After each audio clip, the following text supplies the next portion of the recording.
Сайн байцгаана уу? Нитоки маань шинэ дугаар та бүхэндээ хүргэж байна.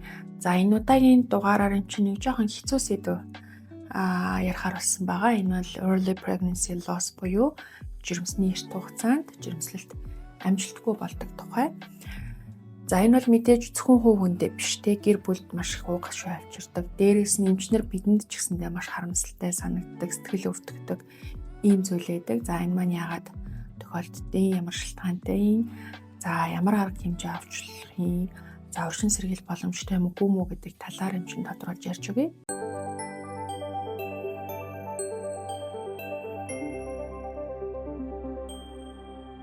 За энэ early pregnancy loss гэдэг зүйл маань болохоор нийт жирэмсэн эмэгтэйчүүдийн 10% нь тохиолддог гэдэг. Өөрөөр хэлэх юм бол 100 эмэгтэй ингээд жирэмслэлээ гэхэд түүний 10 нь жирэмсний эрт үедээ зулбалт болдог юм уу эсвэл өсөлтгүй жирэмсэн болоод ингээд жирэмслэлт дуустдаг юм байдаг. За 15-аас бас заримдаа 20% ч гэж ингэж үзээд байдаг байна. За тэгэхээр жирэмсний эрт үед одоо энэ early pregnancy loss гэдэгт юу хамааруулж ойлгож болох вэ гэхээр монголоор бол жирэмсний 27 хоногоос өмнө маань нь зулбах юм уу эсвэл өсөлтгүй болох тохиолдлуудыг хамруулж үзээд юм гэсэн. За зулбалт өсөлтгүй хоёр чинь бас арай өөр ойлголт. Өөрөөр хэлбэл зулбалт гэдэг маань умаа хүндээдээс үүрэх үүрэл маань одоо тэ умаа хүндээгөөсөө ингээ гараад хүтрээгээр дамжаад ингээд гадагшлахыг хэлж байгаа. За хариу өсөлтгүй жирэмсэн гэдэг нь болохоор умаа хүндээдээ байгаа мөртлөө үүрэх үүрэл маань өсөхгүй, зүрхний цогцолт нь сонсогдохгүй ингээд одоо зогсчихж байна. Энэ тохиолдлыг хэлж байгаа. За тэгэхээр ер нь бол харьцангуй хоёлаа өөр ойлголт байх нь. За харин өсөлтгүй болцсныхаа дараа зулбчж бас болно гэсэн. Тэгэхээр бас хоорондоо хамааралтай байж болох ийм ойлголт байх нэ. За нийт энэ зулбалтын маань 80% нь бол жирэмсний эхний 3 сард 12-7 хоног хүртэлх жирэмсэн тохиолддог гэж байна. За тэгээд нөгөө week нь ингээд өсөөд явах тусмаа жирэмсний хугацаа ингээд хойшлох тусмаа магадлал нь багасч ирдэг. Өөрөөр хэлэх юм бол 14, 18, одоо 18, 19, 7 хоногтодоо зулбах өсөлтгүй болох магадлал нь бол нэлээд багасчдаг байна. За тэгэнгүүт эмэгтэйчүүд жирэмсэн болсон эмэгтэйчүүд маань мэдэх бах. Жирэмсэн болсны дараа эхний хэдэн саруудад заримдаа ингээд одоо хөвлөгээр ингээд бацлах тий эсвэл маа бацлах шүү дээ. За эсвэл доошогоо бор юм эсвэл цустай юм гарах тохиолдол бол байж болдог. Тэгдэг эмэгтэйчүүд байдаг. За гэхдээ энийг 100% хэвийн ингэж хэлэхэд хэцүү. 100% хэвийн биш гэж хэлэхэд хэцүү. Одоо ингээд бас манай охтод ч гэсэндээ зарим нь ингээд бор юм гараад байна гэд хүрээд ирдэг байна. Тэгээ ингээ тухайн үед үздэг ямар нэгэн одоо ноцтой өөрчлөлт байхгүй өөрл умайдаа зүрхэн цоглоод ингээ явж болно. За тэнгүүд одоо зүгээр үү те 100% зүгээр үү? Эсвэл 100% хэвийн зүйл үү гэж асууад байдаг. Хэцүү ажиглах хэрэгтэй байх нь. Яа тийш хэлээд байгаа юм гэхээр эрт үедээ ингээд одоо базалж исэн бор юм цус гарч исэн эмэгтэйчүүдийн 50% нь бол жирэмслэлт хэвийн үргэлжлээ явждаг. Зүгээр цаг хугацаанд хэвийн төрдөг. 50% нь зулбах магадaltaй байдаг. Тэгэхээр эм чин тэр бор юмных нь юмыг одоо хараад энэ бол зулбах тохиолдол вэ? Энэ бол зүгээр хэвийн одоо жирэмслэлт үргэлжлэх тохиолдол вэ гэж ялахад хэцүү байхгүй юу? Тэгэхээр мэдээж яг олон хоногоор бор юм гарах, эсвэл нэлээд бүр цустрахаг юм гарах юм бол мэдээж тавилан болж жоохон муу байх магадaltaй гэсэн.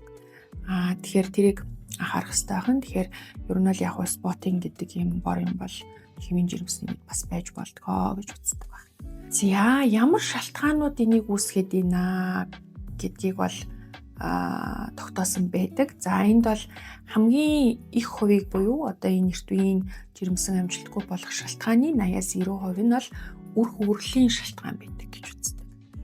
Өөрөөр хэлэх юм бол тухайн үр хөврөл хромосомын хувьд эрүүл биш. Тэгээ хромосом нь дутуу эсвэл хромосомын ихтэй ийм өөрчлөлттэй тохиолдлууд. Эсвэл ямар зэрэг төрөлхийн хөгжлийн хүнд хэлбэрийн гажигуд тохиолдсон.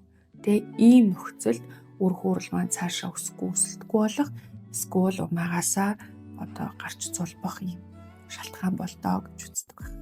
За энэ бол одоо хэцүү төвхтэй шалтгаан. За ээжийн нас энэ төр бол маш нөлөөтэй, ээжийн нас аавын нас ч гэсэн нөлөөтэй. Ягаад гэвэл эмэгтэй хүний эсийн чанар гэдэг юм яригддаг тий. За эсийн чанар дээр бол тусдаа бол ярина.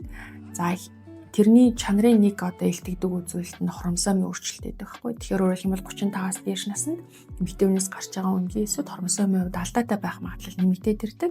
Тэр алдаатай эсээр өөрөөр хүрэл одоо бий болчих юм бол золбох эрсдэл нь дагаад нэмэгддэг. Тийм ч учраас 40-оос дээш наснд жирэмслэлтийн одоо золбох эрсдэл бол бас дагаад ингээд нэмэгддэг байна. За 44 энэ төргээ болоод явчихаар бүр 50% энтертэй ингээд яригтай явчихдаг. За дараагийн хүчин зүйлүүд нь бол ээжийн шалтгаалсан хүчин зүйлүүд байж болно. За жишээлбэл ээжийн ерөнхий биеийн байдал байж болно тий. Янз бүрийн бодис солилцооны эмгээгүүд байж болно, таргалалт байж болно, жингийн хэтэрхийлүүдэлтэй, сквал чихний шижинтэй, хүнд хэлбэрийн одоо цусны даралт ихсэх өвчнөдтэй, за системийн дархлааны эмгээгүүдтэй, за бамбаа булчирхай эмгэгтэй, антифосфолипид хам шинжтэй ч гэдэг юм уу. Ингээд маш олон хүчин зүйлүүд ээжийн бие махбодын эрүүл мэндийн хүчин зүйл нөлөөлж байна. За түүнээс гадна тухайн жирэмсний явцад одоо ариг тамхины хэрэглээ байсан уу, эмийн хэрэглээ байсан уу, за одоо пестицид буюу те нөгөө ургамлыг хордон шавьчаас устгахын тулд цацдаг юм байдаг шүү дээ.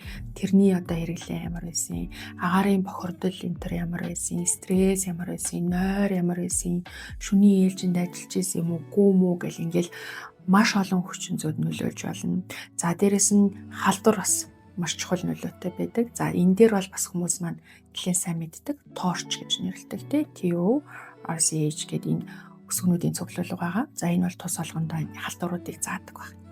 За тэгэхээр энэ халдвар яг жирэмсэн байх үед хөгжиж явах үед нь одоо идэвхтэй тэр халдвар бие махбодод байх юм бол тэр маань одоо ихсээр дамжаад хүүхдэд очиод хүүхдийн өсөлт хөгжлөнд нөлөөлдөг байна. Хүмүүс болохоор тэр шоошин шинжилгээг нэг бол жирэмсэн болохоос өмнө нэг өгөөд байдаг. Эсвэл яг золбоцныхаа дараа өгч үзээд байдаг байхгүй. Гэтэл тэр нь бол нэг тийм том ач холбогдолтой биш. Яг л энэ чи халдвар байхгүй юу? Өнөөдөр би ханиадгүй байж болно, маргааш ханиадтай байж болно. Та жирэмслэхээс сарын өмнө тэр шинжилгээг өгөөд хэвэн байсан байж болно. Жирэмсэсний дараа халдвар сэдэрсэн, халдвар нэмэлт халдвар авсан байж болно. Эсвэл яг зулбжаах үед чинь тэр халдвар байсан байж болно. Зулбчаад шилгээ өгөхсөөр тэр халдвар наамдсан байж болно гэх юм. Тэгэхээр айгу одоо ийм харьцангуй төвхтэй ойлголт байхгүй. Тийм учраас ч бид нэр яг жирэмсэн болсны дараа эрт хугацаанд торчин шинжилгээ үздэг. Хэрвээ идэвхтэй янз бүрийн халдвар ах юм бол тэрэнд дэмжлэгээ бичдэг. Гэхдээ нэг юм анхаарна. Энэ хэвийн байна гэдг нь жирэмсний туршид хэвийн байна гэсэн үг биш. Түрүүлсэнчлэн халдвар учраас дахин давтагдах магадлал бол байгаа. Тийм учраас жирэмсний туршид бүх төрлийн халдвараас аль болохоор өөрийгөө сэргийлнэ. Олон хүнтэй газар явахгүй байх. Олондоо сайн болгож хэрэглэх. Одоо тэжээр амтнаас хол байх. Маск зүүгч гэдэг юм уу дархлаагаа дэмжих, хүнд чамрах гэдэг иймэрхүү байдлаар сэргийлэх хэрэгтэй. За түүнээс гадна түрүүлсэн бамбаа булчирхайн үйл ажиллагаа бас нөлөөлнө тий. За энэ дээр бол юм чинь бол бүхэлдэн дугаар хийцэн байгаа. Тэрийг цаавал үзээрэй. Тэгэхээр бамбаа үйл ажиллагаа дутагдaltaй үед өсөлтгүй жимсэн золболт ер нь л эрсдэл ихсдэг гэдэг нь бол бүр үнэхээр тогтоогдсон. Энэ дээр эмчилгээ шаардлагатай гэдэг нь бол олон одоо улсуудын эмчилгээний удирдамжтэр ингээ гараад ирсэн зүйл байна. Энэ бол тодорхой зүйл. За дараагийн нэг зүйл нь прогестерон гэдэг дааврын дутагдал гэж болдог. Энийг шар биеийн дутагдал гэж нэрлэдэг. Өөрөөр хэлэх юм бол жирэмснийг дэмжих үүрэгтэй прогестерон даавар маань бага ялгарч байгаа үед байж болно. За гэхдээ энэ бас их харьцангуй ойлголт. Өөрөөр хэлэх юм бол бүрэн батлагдаагүй. Өөрөөр хэлэх юм бол прогестероныг нэмж өгөөд авах юм бол өсөлтгүй жирэмсэн зулбалтаас одоо 100% сэргийлнэ гэсэн ойлголт байхгүй. Тэнгүүд яг хүмүүс болохоор эмэгтэйчүүд энэ бол жирэмслэлтийг дэмждэг даавар, хүүхдийг дэмждэг даавар учраас хэрэглээд байхын зөв бол их тунгаар хэрэглэн ч гэдэг юм уу тийм яригддаг үгүй. Тэгэхээр хэрэглэлээ гэдээ яг тэр эрсдлийг бүрэн бууруулж чадахгүй. Зөвхөн одоо тэр дааврын дутагдaltaй байгаа, тухайн жирэмсний үед дутагдaltaй байгаа эмэгтэйчүүдэд нэмэлтээр өгвөл илүү ашигтай гэсэн. Тэгэхээр үнэхээр тэрийг хэрэглэх үгүй юу, хэрэглэхэд ямар тунгаар хэрэглэх үү гэдгийг цуснд прогестерон даавар гэдэг юм шалгаж үзчихэж хэрэглэнэ. Энтэй холбогдуулаад яг даавар одоо ямар нэгэн дааврыг бүүстийг, ямар нэгэн дааврыг их байлгах нь бид сайн юм шигээр яриад байдаг. Үгүй.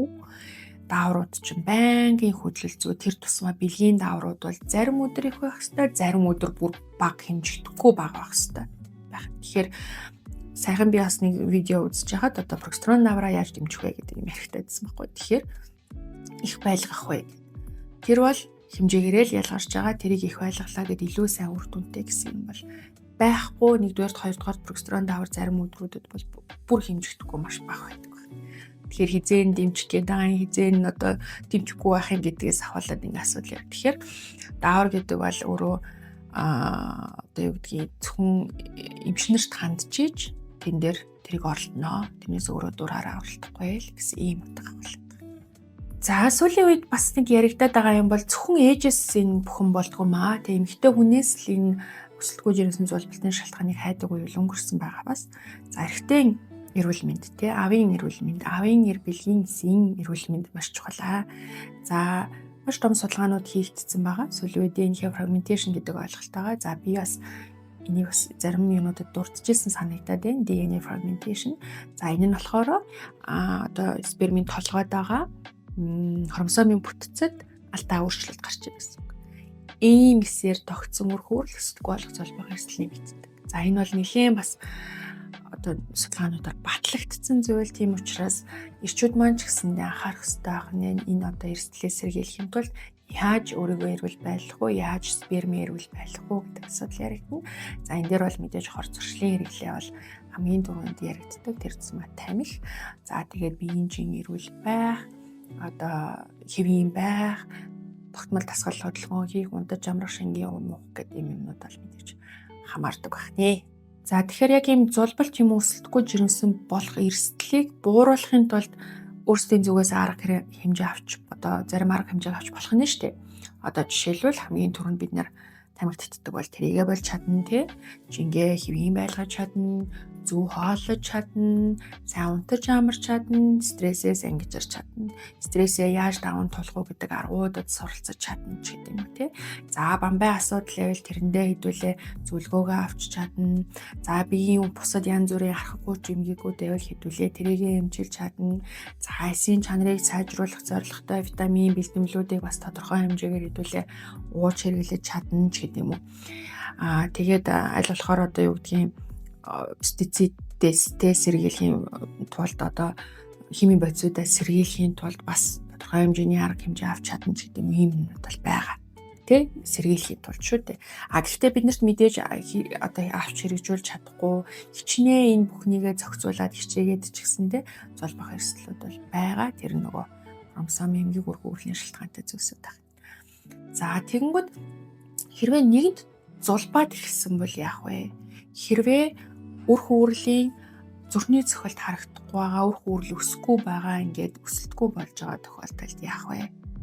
За энэ бол яг үүндээ бол шийдэл байхгүй зүйл. Яг одоо жишээлбэл зулбаад ингээд нэлээд улаан юм энэ төр гараад ирвэл яг тогтоох эмчилгээ гэж монголчууд нэрлэдэг идэг эмчилгээнд бол хийгддэг. За тэр нь болохоор яг умаан булчингийн одоо агшаад байгаа умаан булчингэл тонус буюу тэр одоо булчингийн ажиллагааг нь сулруулах үйлдэлтэй. Имийг ингээд тариагаар туслаар ингээд удаан хугацаанд хийдэг. Тэрнээс биш яг одоо юу гэдэг зулбалтыг зогсоочдог, тэрийг хэвийн болгочдог, үр хөврөлийг эсвэл ингээд хөгжүүлээд амьдруулад өсөлтгүй биш өсөлттэй болгодог тийм гайхамшигтай ийм тариа юмнууд бол одоогоор гараагүй байна. Тэгээ мэдээж ийм мэдээ сонссон хүмүүс бол ийм юм одоо шаарддаг эмчнараас тэгээд харамсалтай нь бол тийм байхгүй. Байвал эмч нь бол одоо байж болох бүх хэмжээгээр бичээл тэрийг бүгдийг л хэрэглэн шүү дээ. Гэтэл тийм юм бол байдаггүй. Тэгэхээр яг ингээд тулгарсан зулбалтан дээр бол бид нар бол нэг арга хэмжээ авч чадахгүй, яг өсөлтгүй болоод ингээд зүр зөхгүй байгаа үед бидний хувьд бол арга хэмжээ авч чадахгүй. Ер нь бол за гадаадад байдаг хүмүүс маань ч гэсэн бас ер нь мэдэх байх тий. Зарим хүмүүс ч гэсэн мэдээж битсэн байдаг. Эрт хугацаанд эднийхээ одоо юу ч хийхгүй маа нэмэлгүүд гэдэг. Ер нь бол тийм. Одоо Японд юм уу эсвэл Америк те Европын орнуудад бол ядгүй гэхлээр эрт үеийн зулбалтан дээр бол угаасаа ямар нэг арга хэмжээ авдаггүй.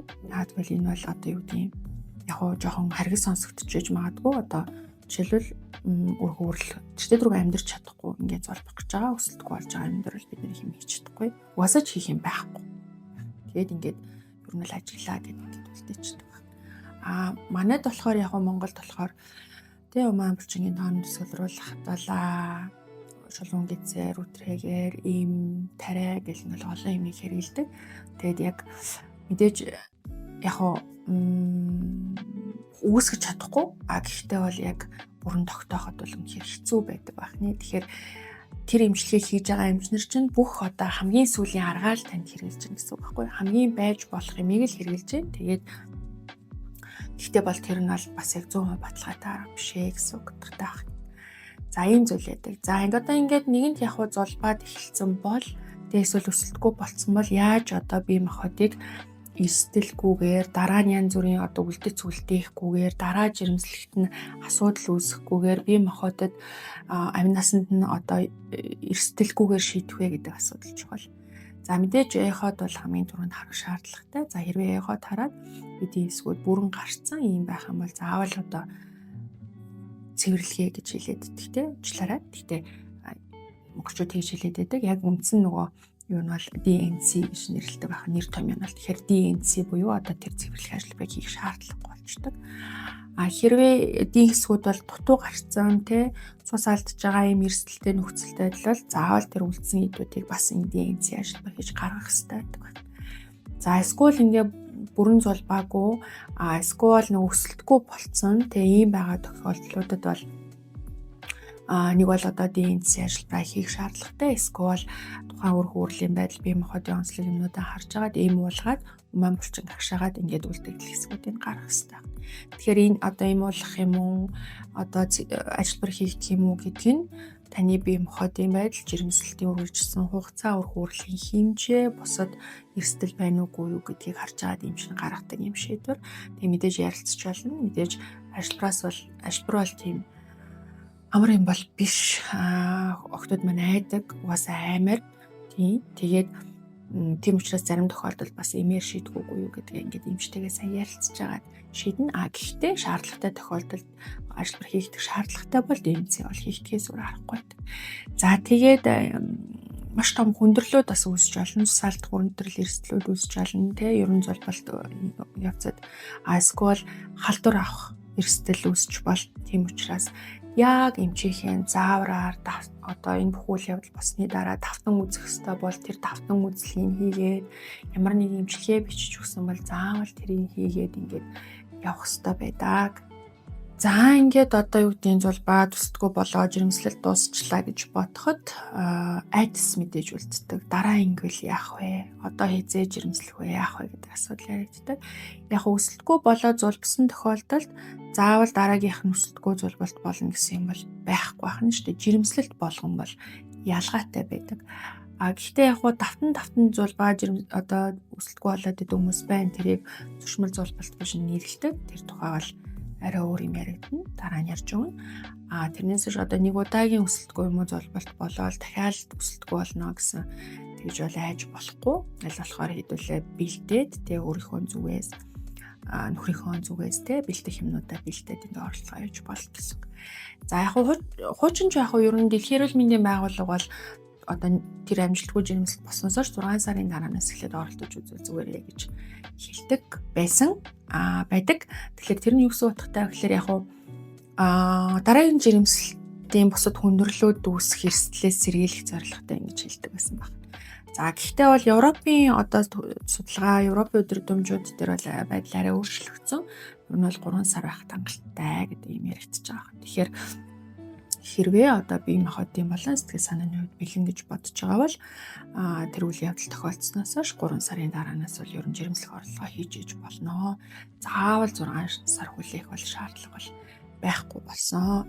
За гэхдээ сэтгэл зүйн хувьд бол маш бэлэн болох хэрэгтэй. За дөрөвний дурдаас янз бүрийн шалтгаан байна уу гэдгийг өөрөөсөө хайх хэрэгтэй. Хэрвээ байгаа бол эрүүлжиж тэрийгэ засах хэрэгтэй, тэгээ бэлдэх хэрэгтэй, тэгээд төлөвлөөд жирэмсэн болох хэрэгтэй байна. Гэр бүлийнхэнтэйгээ маш сайн ярилцах хэрэгтэй. Итгэдэг, таньдаг, дотны хүмүүстэйгээ энэ уу гашуугаа хуваалцах хэрэгтэй. Энэ бол маш том одоо уу гашуу гэж үздэг байхгүй юу? Тэгэхээр тэрийгээ яаж даван туулах вэ гэдгээ бас маш сайн анхаарах хэрэгтэй. Тэгээд айж болохгүй, тий ямар нэг алхам хийхгүйгээр хэдүүлээ хүүхдээ бол тэрч чадахгүй шүү дээ. Тийм учраас тэн дээрээ маш сайн анхаарна. За тэгээд дээрэс нь жирэмсэн болцсны дараа хэрэгжилж байгаа юмнуудаа одоо им тариа юмнуудаа бол маш сайн анхаарах хэрэгтэй. За тамхиг бол ерөөсөө болох хэрэгтэй. Арх бол огтууж болохгүй. Ер нь бол яг хуу хүмүүс нэг бага хэмжээтэй болно шүү дээ энэ төр гэж ярьдаг. Яг миний өөрийн хувьд бол яг өдрөөсөн басны дараа бол огтуу амсахгүй байх нь зөвөө гэж боддог. За тэгээд кофеины хэрэглээ буюу те кофеныхоо хэмжээ энтрийг тохируулахаас ахвалал дотор чинь нэг бүхэл бүтэн жижиг амьдрал бий болж байгаа шүү дээ. Тэгэхээр тэр амьдралдаа зориулж түүнд зориулж бид нар амьдрах шаардлагатай. Тэр одоо өдөр тутмын үйл ажиллагаагаа өөрчлөх шаардлагатай болж байна гэсэн үг байна. За тэгээд зоригтой байгаарай гэж хэлнэ. За тэгээд саяны дурдсан хэрвээ юмнууд байж магадгүй гэж бодох юм бол заавал мэрэгжлийн эмчт хандаад илүү дэлгэрэнгүй өөрийнхөө бие махбодод бие онцлог тохирсон зөвлөгөөг аваарай гэж хэлнэ. За тэгээд гэр бүлд юм уу найз нөхдөний ийм асуудал тулгарч байсан бол бичлэгийг заавал үзүүлээрэй, шеэрлээрэй. Тэгээд хэрэгтэй мессежээ тэр хүмүүс маань авч чадхаа гэж бодож байна. За тэгээд дараагийн дугаар хүртэл баяртай.